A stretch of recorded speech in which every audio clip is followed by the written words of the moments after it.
கதை அப்படியே பார்த்துட்டு வந்தாச்சுன்னா முள்ளும் மலரும் உமாச்சந்திரன் எழுதின கதை. அது பின்னால் ரஜினிகாந்த் நடித்து திரைப்படமாச்சு. அது கல்கியில் முதல் பரிசு வாங்கின கதை நான் நினைக்கிறேன். அந்த கதை ரொம்ப வித்தியாசமான ஒரு கதை. அதை எதுக்கு நம்ம சொல்ல வரோம்னா, ஒரு கிரைம் கதையோ சமூக கதையோ நகைச்சுவையோ எதை படிச்சுட்டு வந்தாலும் அவங்கெல்லாம் எழுதிட்டு போனது ஒரு பாடமாக இருக்கு. அன்னைக்கு எழுதும்போது இப்படி எழுதலாம், இப்படியெல்லாம் ஒரு பாதையில் போகலாம், ஒரு நாவலை உருவாக்கலாம்ங்கிறத அவங்க சொல்லி கொடுத்த ஒரு எல்லாருமே ஆசான்கள் தான். அந்த இடத்துல பார்த்தோன்னா எல்லாரும் ஆசான்கள் தான். சுஜாதா ஒரு கதையை எல்லாருமே சொல்லுவாங்க. சுஜாதா எனக்கு ஒரு நல்ல நண்பர், ஆசான், வழிகாட்டி எல்லாமே. அவரோட ஒரே ஒரு துரோகம்னு ஒரு கதை எழுதினார். பொய்யை வச்சு முதல் வார்த்தையிலேயே பொய் சொல்ற ஒரு கதாபாத்திரத்தை தான் உருவாக்குவார் அவர். அங்கிருந்து அந்த கேரக்டர் பொய் சொல்லிட்டே வரும் கதையில. ஆனா இவன் அடுத்த பொய்யை சொல்ல மாட்டான்னு நம்ம நினைக்கிற அளவுக்கு எங்க வைப்பார். பொய்ங்கிற ஒரு தப்பான விஷயம்தான், ஆனா அதுக்கு ஒரு நல்ல நீதியா அவர் கொடுத்திருப்பாரு.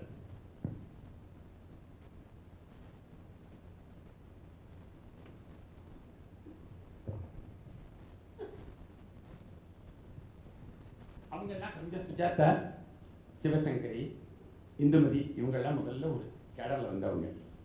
அதில் மனிதன் கதையெல்லாம் நான் படிச்சிருந்தா கூட சிவசங்கரி அம்மா எழுதின ஒரு கதையில் துள்ள முடியாத புள்ளிமான்னு ஒரு கதை. அவங்கள்ட்ட என்ன ஒரு பெரிய இதுன்னு சொன்னால், ஒரு சமூக சீர்திருத்தம் அதோட கூடின ஒரு மெடிக்கல் அட்வைஸும் இருக்கும். அதாவது லூக்கோடர்மா பேச்சஸை வச்சு ஒரு பெண் எத்தனை வேதனைகளை சமூகத்தை அனுபவிக்கிறார்.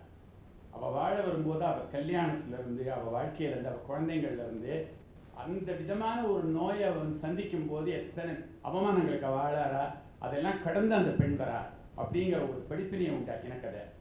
அடுத்தது பார்த்தா பாலகுமாரன், மரப்பசு. மரப்பசு இவங்களுக்கு ஜானகிராமனோட மரக்கால் பாலகுமாரன் கதை. ஒரு கால் ஆம்புடேஷன்ல அந்த காலை பறித்து ஒரு மரக்காலை வைக்கும்போது அந்த கதாபாத்திரம் எத்தனை வலிகளையும் வேதனைகளையும் அனுபவிக்கும். அந்த வலிகளை ஏறத்தாழ அவர் என்னன்னா கடத்தினார் மற்றவங்களுக்கு. நமக்கு வலிக்கும் அந்த படிக்கும்போது, அந்த வார்த்தைகள் ஒன்று படிக்கும்போது நமக்கு அந்த வலியை உணரக்கூடிய அளவுக்கு அந்த மரக்கால் கதை அவ்வளோ நல்லா இருக்கும். அது சொன்னாங்க இந்துமதியோட மணல் வீடுகள். இப்படியே இந்த வரிசையில் வரும்போது மாலன் சாரோடைய நந்தலாலா, அது ரொம்ப என்ன கவர்ந்த கதை. அது ஒரு இதோடைய இது இல்லையா, அது கிராமர் வர்சஸ் கிராமருங்கிற ஒரு கதையோட இது. அந்த நந்தலாலாவை நான் ரசித்து ரொம்ப பலமுறை படித்த ஒரு நல்ல கதை அந்த நந்தலாலா. கதாபாத்திரங்களை ஒவ்வொருத்தரும் ஒவ்வொரு வகையில அவங்களுடைய அழகில் அதை செதுக்கிட்டு வராங்க. செதுக்கி தரும்போது தான் அந்த நாவல்களுக்கு ஒரு உருவம் கிடைக்குது. முதல் வரிசையிலேயே முதல் ஒரு சென்டென்ஸ்ல கதையை ஆரம்பிச்சிடணும் சுஜாதா சொல்லுவாருன்னு சொல்றாங்க. ஒரு வார்த்தையில கூட கதையை ஆரம்பிக்கலாம்ங்கிறது எல்லாமே இருக்கு. நாவலோட வடிவம்னு நம்ம பார்க்கும்போது உணர்வுகள் தான் என்னை பொறுத்த வரைக்கும். ஏன்னா சிறுகதைகள் அவங்க ரெண்டு பேரும் பேசினாங்க. நாங்களும் நிறைய, அவரும் எழுதியிருக்காரு, நானும் எழுதியிருக்கேன். சிறுகதைகள்னு சொல்லி எழுதும்போது அது ஒரு சம்பவம் தான். மாலன் சார் சொன்ன மாதிரி ஒரு சம்பவத்தை அடிப்படையாக வச்சு ஒரு சிறுகதையை கோர்த்து கட்டுறோம். பட் நாவல் என்னுடைய பார்வையை பொறுத்த வரைக்கும் கதாபாத்திரங்கள் தான். கதாபாத்திரங்களை சரியான முறையில் வடிவமைச்சுக்கான கதையை அவங்களே சொல்லிடுவாங்க. அந்த கேரக்டர்ஸ் கதையை சொல்லிடும். அது எந்த அளவுக்கு அந்த கேரக்டர்ஸை நம்ம சுவாரஸ்யமாக கொண்டு போகிறோம், எந்த அளவுக்கு நம்ம அவங்கள படிக்க தூண்டுறோம் அப்படின்னு சொன்னாங்கன்னா இதில் வாசகன் ரொம்ப முக்கியம். வாசகன் அதை ரசிக்க ஆரம்பித்தா தான் எந்த ஒரு நாவலையும் கொண்டு போக முடியும். சிறுகதைங்கிறது ஒரு கஷ்டமான விஷயம்னா, அதாவது சில வார்த்தைகளுக்குள்ள 5 பக்கம் 6 பக்கத்துக்குள்ள முடிக்கலாம். ஆனால் ஒரு நாவல்ங்கிறது சார் சொன்ன மாதிரி ஒரு அளவு இருக்கு. இத்தனை வார்த்தைகள் 50,000 60,000ன்னு சொல்லிட்டு அதுக்கு ஒரு அளவுகோல் இருக்கும்போது அந்த அளவுகோலுக்குள்ள நம்ம பிரிச்சுக்கணும். கிட்டத்தட்ட அந்த பிரிக்கிறதுல ஒவ்வொரு இதுக்கும் அழுத்தம் கொடுக்கணும், அந்த கதாபாத்திரங்களை கரெக்டாக சொல்லி ஆகணுங்கிறதெல்லாம் இருக்கு.